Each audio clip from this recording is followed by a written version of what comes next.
Hello and welcome to Recombinant Teaching. I'm your host, Justin Schaefer, and on this show, I'm holding STEM Education Office Hours where I will unpack your questions on STEM pedagogy, student success, academic careers, and everything in between. I've taught about 10,000 students in my 13 career, and, just like you, I spent countless hours in the trenches working with students, helping them learn how to succeed in college and beyond. Through hosting this show, I hope that we can learn from each other, solve some problems, share some tips and advice, and ultimately improve STEM education together. If you have a question you'd like me to tackle, check out my website or the show notes and click the Submit a Question link. Whether you want to write in, send an audio clip, or join me live, I'd love to have you be a part of the show. All right, so on today's episode, we have another written question. And if you remember how this works, I don't read these ahead of time. I just kind of see what pops up. I know that's coming, but I don't really know the gist or anything. So I'm going to read this live and respond live too, and let me know what you think, as always. All right, so our question today comes to us from Dr. Shaun Martins. She is a biology professor at Cabrillo College in California. And Shaun's question is the following. I would like to know how others have accomplished a flipped classroom in introductory courses with students who have little or no college experience. In my courses, they simply do not come prepared, even though I show them research and really sell the importance of using class time to discuss difficult concepts with active learning. I've only been able to accomplish a partially flipped human anatomy and physiology course.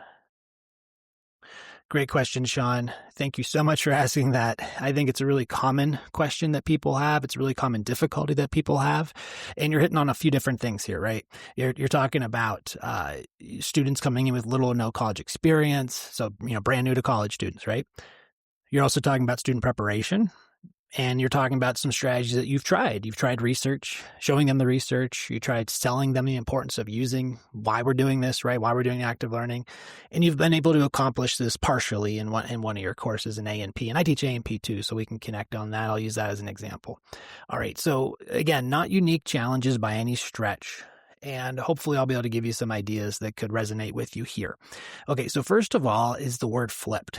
Okay, so I don't know where this came from, but I strongly get this sense from students. And I don't have data to support this either. So, you know me, I like to base things on evidence and data. In this case, I'm not. I'm going off the rails. But I've heard this from many students. I've heard it from faculty that word flipped is kind of like a four-letter word.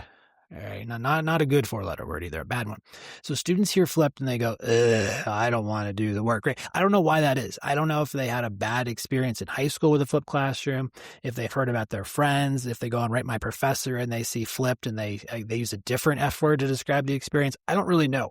All I know is that it tends to have a negative connotation. So I'm not sure if you're using that word flipped with your class right now, Shaun, but I would maybe nix using that word. As another anecdote here, I had a A&P instructor tell me this once, that for years she was doing what we call a high structure course, right? And that's what I specialize in. This is work that was pioneered by Scott Freeman and Mary Pat Wenderoth. And then I've taken that and tried to popularize it. I wrote the book about it. It's kind of like a flipped classroom, right? You're having students do work ahead of time. You're doing a lot of active learning during class. But she would call this class a flipped classroom. And students just didn't like it. They didn't want to do the work. They came unprepared. They just gave her poor evaluations. And then all of a sudden, she learned about this high structure idea. She renamed her course to be a high structure human anatomy and physiology course. Nothing else changed. All she changed was the labeling, the term, the lingo, the branding, if you will. And all of a sudden they loved it. So I don't know what that is, but I find that too, though, when I talk about structure with my students, they do and seem to resonate with that more. I've never called my classrooms flipped to be safe with that explanation. But when I say structure, they seem to like it. They use the word structure in their evaluations. They say they like the structure of the course. So I wonder if it's a semantics thing. So maybe give that a shot.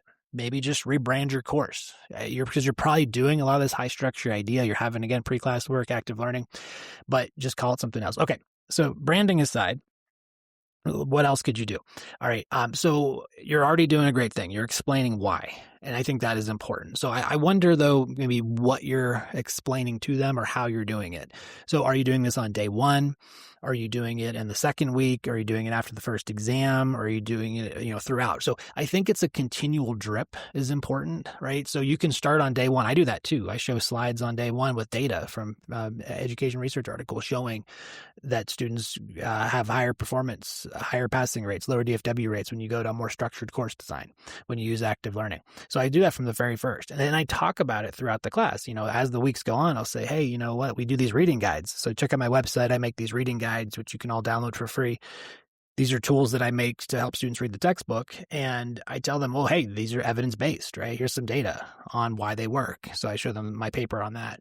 I'll talk about the benefits of active learning, right? So again, I do the same thing you're doing, selling it, but I just kind of do it a lot. And maybe you're doing that already. I'm not sure. But I think a continual exposure to it can be helpful. And then also I tell them, hey, it's just a lot more fun. Another F word there, but it is a lot more fun to actually do active learning in class, to be part of a group community, to challenge ourselves than if you just hear me talk, right? And I tell them that, like, if I just talk to you the whole time, you're going to learn stuff, but you're going to learn way better if you actually do things in class, right? So that's another piece of it. And then the preparation side, and that can be maybe the most challenging one of all, right? Especially how much other things our students have to worry about, right? They're not just full-time students. They got full-time jobs, part-time jobs. They're caretakers, they're parents. They have all these other things going on. And so how do we thoughtfully and intentionally design the prep work so they can do it while they manage their busy lives, but then also be ready to go in class? So I want you to think carefully again about how much time and what you're having them do ahead of time to prepare. What's the actual needed? I have a colleague, Tara Slaminsky at North Dakota State, and she did some great research at Sabre I saw once where she talked about surveying students on basically the out-of-class experience and how it differed based on their commitments with jobs and employment. And it was striking to see their comments about how they appreciated it when faculty actually explain to them why they were doing the pre-class work, why it was important, what's the rationale. And it really left a mark on me. So again, I'm saying be intentional, be thoughtful on the pre-class work and make it manageable. For me, for A&P, I do weekly pre-class work. So I have one reading guide and one pre-class assignment a week. I use Codon Learning for that. And altogether, maybe 2 to 3 hours of prep a week before class, if that. So it just depends on the student, of course. It depends on the amount of time of the topic, right?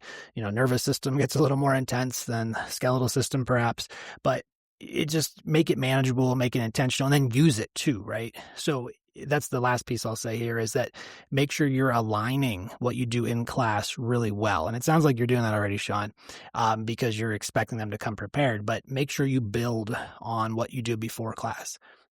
If all you do is ask the students to read, and then you kind of repeat the reading in class, not saying you're doing this, but just as an example, and you ask students to you just repeat in class what the reading was, well, students probably won't see the value of the reading. So again, make sure you're building and aligning and actually holding them accountable for the material. So maybe all those things together, branding, thoughtful design and the time it takes for the pre-class work, the accountability there, all of these pieces together might move the needle a little bit for you. But again, you're going to have to tailor it, tweak it, adapt it for your specific situation and your specific students, as is always the case with applying different evidence-based teaching practices and strategies. Is make it work for you. You're going to have to iterate, learn from mistakes, and keep trying. I've been doing that my whole career, right? I've been doing this 13 years now, more than that, and always changing, always improving, always trying to get better.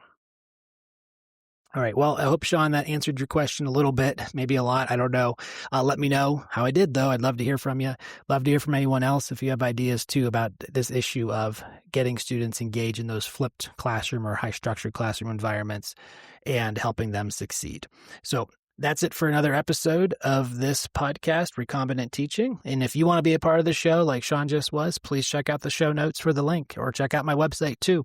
You'll find the link for to join the show, as well as how I can work with you, your department, and your institution to improve STEM education. Thanks for listening, everybody, and happy teaching.